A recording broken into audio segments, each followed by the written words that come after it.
કોળી અને ઠાકોર સમાજના જેટલા પણ રાજકીય નેતાઓ છે, જાહેર જીવનના માણસો છે, એમના આગેવાનો છે, અથવા જે પોતાને કોળી અને ઠાકોર સમાજના મસીહા તરીકે ઓળખાવે છે, એવા બધા જ માણસોમાં મને પુરુષોત્તમભાઈ સોલંકી, હીરાભાઈ સોલંકી બંને ખૂબ જ પ્રિય.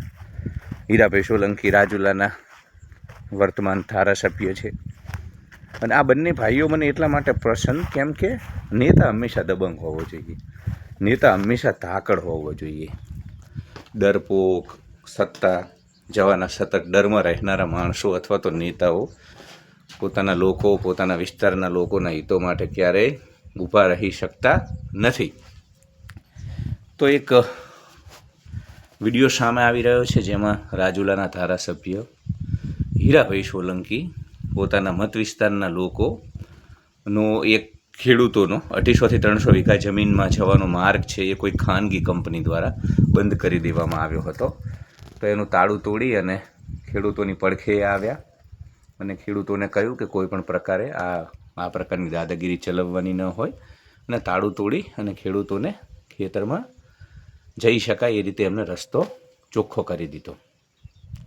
એટલે આ પ્રશ્ન માત્ર રાજુલાનો નથી, આખા ગુજરાતમાં સરકાર વિકાસના નામે special investment region, special economical zone, GIDC, આ બધું જેટલી પણ આપણી ખેતીલાયક જમીન છે ત્યાં અનેક પ્રકારની સરકારની યોજનાઓ છે.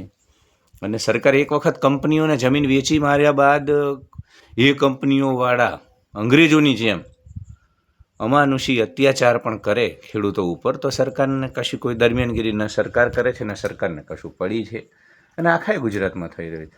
ચાહે Mandal Becharaji special investment region હોય, ધોલેરા સ્પેશિયલ ઇન્વેસ્ટમેન્ટ રિજિયન હોય, કચ્છના વિસ્તારો હોય, આ તમામ વિસ્તારોની અંદર જ્યાં જ્યાં ખાનગી કંપનીઓને જમીન, બધી જ જગ્યાએ પ્રશ્ન છે ખેડૂતોના રસ્તાઓના, અથવા તો ખેડૂતોના જે વરસાદી પાણીના નિકાલના વહેણ હતા એ પણ ખાનગી કંપનીઓ દ્વારા બદલવામાં આવ્યા છે. એટલે આવું થાય ત્યારે કોઈ ખેડૂતોની પડખે અને એકલ દોકલ ખેડૂત લડી ન શકે, કેમ કે આ બાહુબલી લોકો, મૂડીવાદી લોકો, પૈસાવાળા લોકો, વિત્તવાન લોકો બધું જ ખરીદી શકે, બ્યુરોક્રેસીને ખરીદી શકે, અમલદારશાહીને ખરીદી શકે, કાયદો વ્યવસ્થાને પણ ખરીદી શકે, અથવા તો પોતાના ખિસ્સામાં રાખે. એટલે આખા ગુજરાતનો આ પ્રશ્ન છે. પણ આનંદની વાત એ છે કે રાજુલામાં કમસે કમ ખેડૂતોની પડખે એમના ધારાસભ્ય ખુદ આવ્યા. નહીં તો ઘણા બધા 182માં ઘણા બધા એવા ધારાસભ્યો છે જે કોઈ આ પ્રકારે ખેડૂતોના પ્રશ્નોને લઈ અને ક્યારેય જમીન ઉપર જઈને ખેડૂતોની સમસ્યા સાંભળે છે, ન તો ખેડૂતોની સમસ્યાનું નિરાકરણ લાવવા માટે પણ પ્રયાસ કરે છે.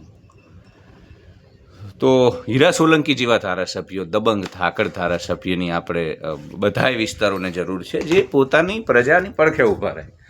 લોકો પોતાનું જીવન જાતે ચલાવી લે છે, લોકોના પ્રશ્નો જ્યારે હોય અને એ વખતે ધારાસભ્ય ખાલી હૂંફ અને સાંત્વના આપવા માટે પણ આવે ને, લોકોને બીજું કશું નથી જોઈતું. લોકોને બસ એટલું જ જોઈએ છે કે એમના ધારાસભ્ય લોકભોગ્ય બને, એમના ધારાસભ્ય સુગમ બને સંપર્ક માટે.